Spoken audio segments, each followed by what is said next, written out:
지금 이 순간에도 북미 동부 전역에는 마트에서 파는 어떤 감자보다 더 맛있다고 할 만큼 뛰어난 야생 감자가 자라고 있습니다. 한때 원주민 아이들은 이걸 땅속 사탕이라고 불렀고, 골드러시 시대의 광부들은 이것이 자신의 목숨을 살렸다고까지 말했습니다. 유럽계 정착민들도 너무 열광한 나머지 전설적인 채집가 울 기번스 울 깃본은 몇 주 동안 하루 2번씩 먹었다고 합니다. 그는 공급이 바닥나면 친구가 금단 증상을 겪을까봐 무서워한다고 농담까지 했죠. 그런데 왜 우리는 이 감자를 들어본 적이 없을까요? 왜 매장에는 팔지 않을까요? 그리고 왜 우리는 대륙의 절반에 걸쳐 야생으로 공짜로 자라면서도 영양까지 더 뛰어난 감자를 버렸을까요? 답은 맛이 아니라 통제에 있습니다. 통제를 기반으로 돌아가는 식량 시스템이 길들여지길 거부하는 식물과 충돌할 때 벌어지는 일. 바로 그 이야기입니다. 이것은 스프링 뷰티, 클레이토니아 버지니카, 실레이토니아 virginic아의 이야기입니다. 1만 년 동안 문명을 먹여 살린 요정 감자. 아일랜드 감자보다 더 강력한 영양의 덩이줄기. 그리고 당신의 발밑에서 조용히 자라고 있는 잊힌 만찬의 기록입니다. 3월 말 숲바닥의 마지막 서리가 녹을 무렵이면 미국 동부의 숲에는 놀라운 장면이 펼쳐집니다. 나무들이 잎을 완전히 트우기 전 옅은 줄무늬가 들어간 연분홍 꽃들이 숲바닥을 카페처럼 뒤덮습니다. 해가 뜨는 날엔 꽃이 열리고 밤이 되면 닫히고 불과 몇 주가 지나면 흔적도 없이 사라집니다. 하지만 진짜 보물은 땅속에 남아 있습니다. 흙 아래 3~5인치 깊이에 구슬만한 크기부터 거의 2인치에 이르는 작은 덩이줄기들이 숨어 있죠. 잘 모르는 사람 눈에는 아무것도 아닌 것처럼 보일지 모릅니다. 그러나 이것을 알던 사람들에게는 한때 이 작은 덩이줄기들이 대륙 전체의 생존 기반이었습니다. 알곤퀸 사람들에게 이 덩이줄기는 대표적인 주식이었습니다. 민족 식물학 기록에 따르면 감자처럼 익혀 먹었다고 합니다. 그들은 이것을 구덩이에 넣어 굽는 방식으로 보존했고 인디언 샐러리로 향을 더했으며 겨울을 나기 위해 특별히 마련한 저장 구덩이에 넣어 보관했습니다. 그러던 1719년 봄, 뉴햄프셔의 한 척의 배가 도착합니다. 그 배에는 아일랜드 데리에서 온 덩이 줄기, 즉 아일랜드 감자가 실려 있었습니다. 이 아일랜드 감자는 길고도 뜻밖의 여정을 거쳐온 작물이었습니다. 기원은 안데스였고 스페인인들에게 옮겨졌으며 유럽을 가로질러 퍼졌고 마침내 북미 식민지에 도착한 것이죠. 불과 몇십 년 만에 아일랜드 감자는 표준이 되어버렸습니다. 반듯한 줄로 심을 수 있었고 뿌리 저장고에 보관할 수 있었고 시장을 위해 대량 생산할 수 있었습니다. 그리고 여기서부터 이 이야기의 말도 안 되는 부분이 시작됩니다. 우리는 더 나은 것으로 바꾼 게 아니었습니다. 오히려 더 낮은 것으로 바꿔치기 한 겁니다. 스프링 뷰티의 덩이줄기는 현대 감자보다 영양적으로 더 뛰어납니다. 비타민 A와 C 함량이 높고 각종 미네랄도 풍부합니다. 게다가 천연당과 전분이 풍부합니다. 이 조합은 빠르고 깔끔한 에너지를 제공하고 산업형 감자보다 조리 시간이 훨씬 덜 들게 만듭니다. 브루클린 식물원 비루클린 보타닉 가든은 한때 이것을 결정판 테이터톳이라고 부르기도 했습니다. 말 그대로 채집의 교과서를 쓴 사람 울 깃본스는 이것이 일반 감자보다 더 달콤했고 밤 체스트넛 같은 풍미가 난다고까지 주장했습니다. 그렇다면 맛은 사탕 같고 영양은 더 좋고 비료 없이도 자라는데 우리는 왜 이것을 버렸을까요? 공식적인 설명은 실용성입니다. 스프링 뷰티의 덩이줄기는 작고 땅속 깊이 묻혀 있어서 콤바인 수확기로 캘 수 없습니다. 러세 퍼뱅크처럼 거대한 창고에 몇 달씩 저장할 수도 없고 팔레트 트럭 글로벌 공급망에 깔끔하게 맞춰 실어 나르기도 어렵습니다. 하지만 그 설명은 이 식물이 실제로 어떻게 자라는지 완전히 놓치고 있습니다. 스프링 뷰티는 숲바닥을 통째로 덮을 만큼 촘촘한 군락을 이룹니다. 조건만 맞으면 땅 자체가 살아있는 식량 창고가 됩니다. 꽃이 피고 개체가 풍부할 때 숙련된 채집가는 1시간만 해도 2손 가득 덩이줄기를 모을 수 있습니다. 원주민들은 수천 년 동안 이것을 성공적으로 수확해 왔습니다. 생산성이 워낙 좋아 아이들이 숲에서 놀다가 간식처럼 캐 먹을 정도였습니다. 우리가 이것을 버린 진짜 이유는 더 단순합니다. 스프링 뷰티는 시스템에 맞지 않았습니다. 유럽식 농업은 통제 위에 세워졌습니다.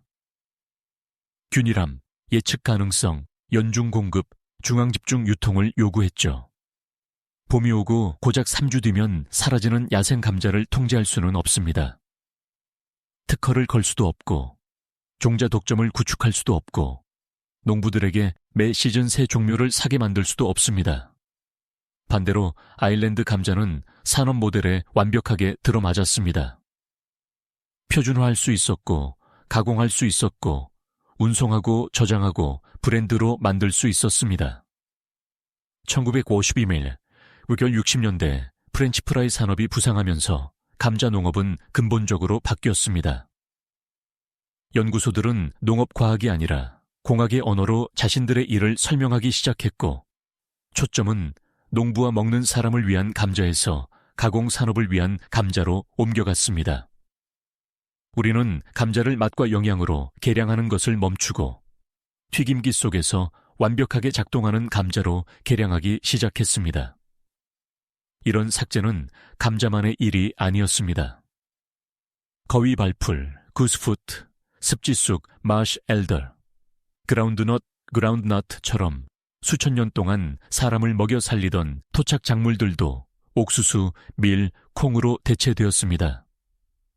더 좋은 음식이라서가 아니라 상품으로 만들 수 있었기 때문입니다. 스프링 뷰티는 농경 세계 속에서 살아남기 어려웠던 찻집 작물이었습니다. 희소성을 기반으로 굴러가는 경제 안에서 야생의 풍요를 상징하는 식물이었죠. 그리고 여기서부터 당신이 화가 나야 하는 이유가 시작됩니다. 지금 우리는 기후에 강한 작물을 만들겠다며 수십억 달러를 쓰고 있습니다.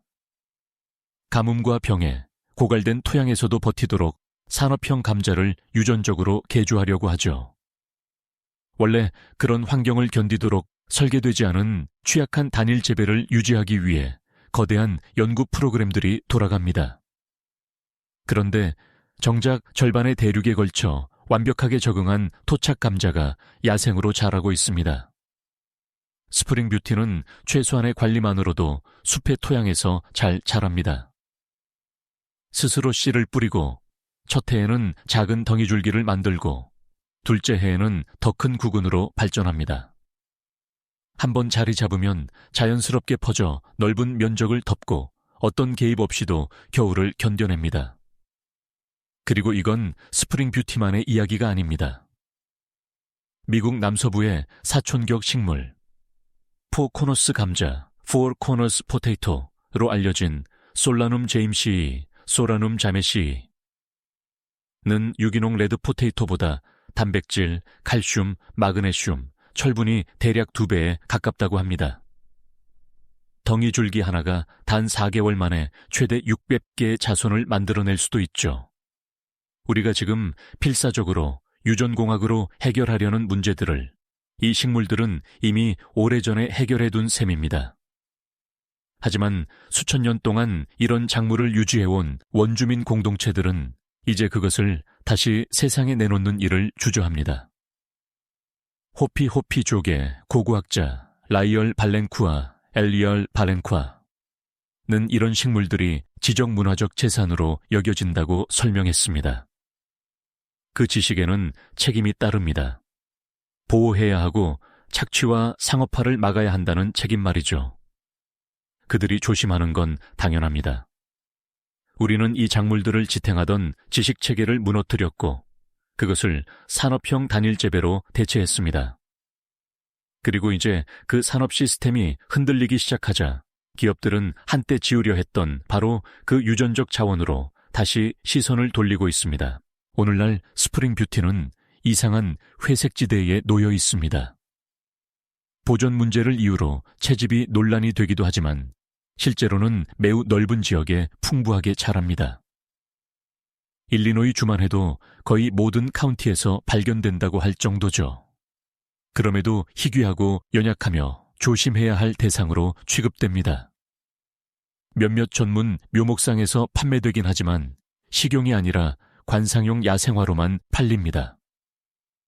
채집 안내서에서도 잠깐 언급될 뿐 주식으로 다루기보다는 호기심거리처럼 지나가죠. 씨앗 카탈로그에서도 파머스 마켓에서도 마트에서도 볼 수 없습니다. 봄숲을 걷는 대부분의 사람들은 바닥을 덮은 연분홍 꽃을 보고 감탄합니다. 사진을 찍고 몇 주 동안 숲이 정말 예쁘다고 말하겠죠. 그리고 그냥 지나칩니다. 자신이 숨겨진 식탁 위를 걷고 있다는 사실은 모른 채로요. 요정 감자는 요정 이야기처럼 되어버렸습니다. 한때 풍부했던 무언가에 대한 이야기. 먹여 살릴 수 없어서가 아니라 우리가 영양보다 통제를, 회복력보다 예측 가능성을, 맛보다 이윤을 중시하는 식량 시스템을 선택했기 때문에 그렇게 된 이야기입니다. 그런데도 스프링 뷰티는 여전히 거기에 있습니다. 매년 4월이면 숲에서 조용히 꽃을 피웁니다. 흙 아래에는 여전히 작고 맛있는 덩이줄기가 생깁니다. 그리고 그것이 무엇인지 기억하는 사람에게 여전히 음식을 내어줍니다. 대부분의 사람들은 그저 지나쳐 걸어가 아이다호에서 수천 킬로미터를 이동해온 감자 한 봉지를 사겠지만요. 어떤 음식은 너무 야생적이라 농장에 담기지 않습니다. 어떤 맛은 너무 좋아서 잊기엔 아깝습니다. 그리고 어떤 보물은 지금도 당신 발밑에서 기다리고 있습니다. 스프링 뷰티가 지워진 건 실패해서가 아닙니다. 시스템 밖에서 성공했기 때문에 지워졌습니다. 허락 없이 사람을 먹였고, 비료 없이 자랐고, 계약도 특허도 공급망도 없이 매년 돌아왔습니다. 희소성과 통제로 굴러가는 세상에서 그런 식물은 보이지 않게 됩니다. 오늘도 대부분의 사람들은 그것을 그냥 지나칠 겁니다. 꽃을 바라보고 부추 밑으로 느껴지는 숲바닥의 부드러움을 느끼면서도 자신이 이 대륙이 가진 가장 영양가 높고 가장 회복력 강하며 가장 맛있는 식량 중 하나 위에 서 있다는 사실을 모른 채로요. 요정 감자는 매년 봄 다시 피어납니다. 땅속의 작은 수확도 여전히 만들어냅니다. 그리고 그것이 무엇인지 기억하는 사람을 여전히 기다립니다. 만약 잊혀진 식물들 이 당신에게 무언가를 열어주었다면 구독과 알림 설정을 해주세요. 좋아요 하나, 공유 하나, 댓글 하나가 밀려나고 거의 잊힐 뻔했던 지식을 지키는데 큰 도움이 됩니다. 다음 수학은 이미 기다리고 있습니다.